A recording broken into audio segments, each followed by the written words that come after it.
Welcome to our channel. Today we how to log into Outlook.com with Microsoft Defender privacy settings, beginner guide step by step clearly.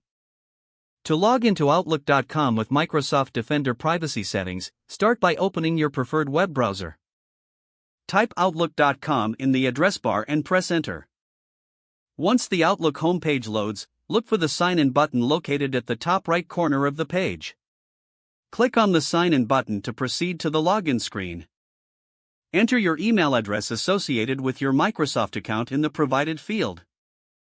After entering your email, click on the Next button. You will now be prompted to enter your password.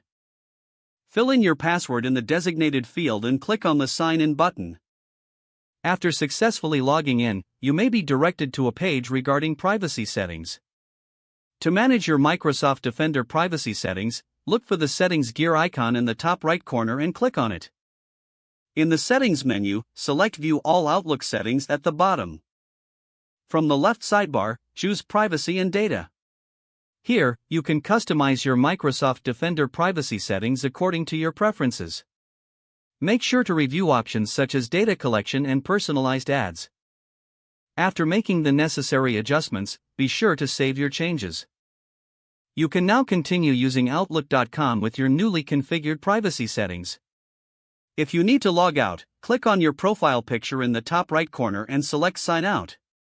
This ensures your account remains secure. If the page does not load, refresh the browser or try again in a private or incognito window. Make sure you are using the correct email address, then retype it carefully to avoid small typos.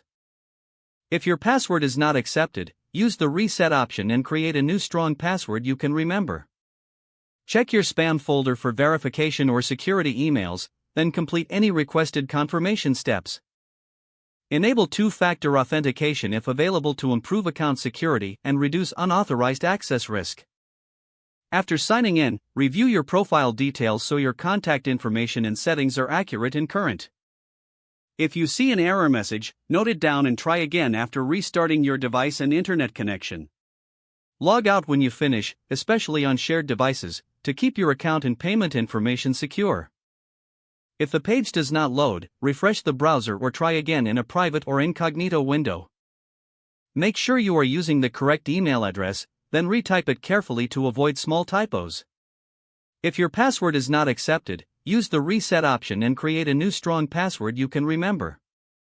Check your spam folder for verification or security emails, then complete any requested confirmation steps. Don't forget to like this video and subscribe to our channel for more step-by-step tech guides.